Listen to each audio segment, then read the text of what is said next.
What is going on, everybody? James Owens here, and welcome back to my YouTube channel. So today I want to talk to you guys, or at least go over two bicep exercises I think you can use to help you grow your bicep. These two exercises I typically do every single time I train biceps, which is kind of rare, to be honest. I generally only train my biceps when I do pull days, and it's just two accessory movements that I typically use after my compound list to help my biceps grow. I know you guys are ready to get into it. I hope you guys enjoyed the video. Please consider leaving likes, leaving comments, and subscribing. I'll leave the link right up here. Just click that link, you'll be able to subscribe. Make sure you hit the bell also so you get notified every time I drop a new video. Let's get straight into it.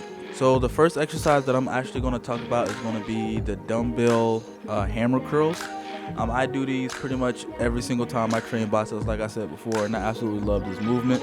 So when I first pick up the dumbbell, I ensure that the dumbbell weight for one isn't too heavy. This is not going to be a movement that you're going to need to recruit a lot of muscle groups for.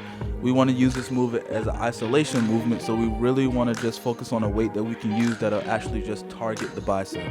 With that being said, I think I pick up maybe 20-ish, 25 pounds, and I want to extend my arm all the way down, or at least to a point that I can get a good stretch on the bicep.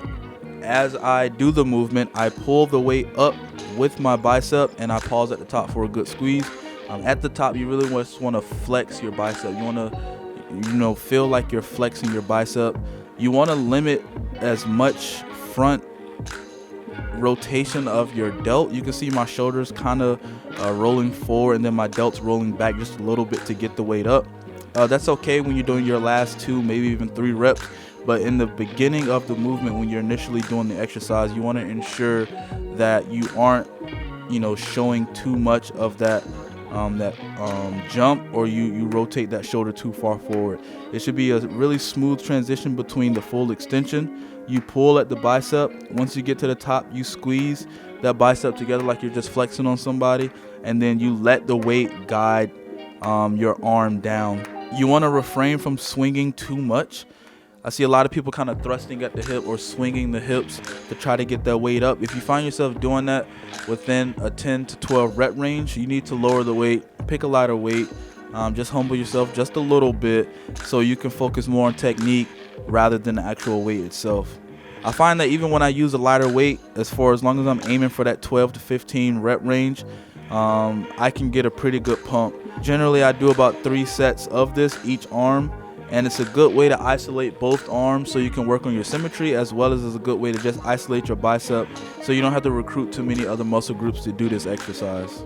Now, another exercise I like to do, and you might have seen this during my other training videos, it's going to be the unilateral cable curl. It's similar to the dumbbell hammer curl, except you have a supinated grip, which is your palm facing forward, versus a neutral grip like in the dumbbell curls. Well, this is generally the same idea. I typically like to take maybe like a step forward just so the cable machine is slightly behind me. That'll help me get a full stretch.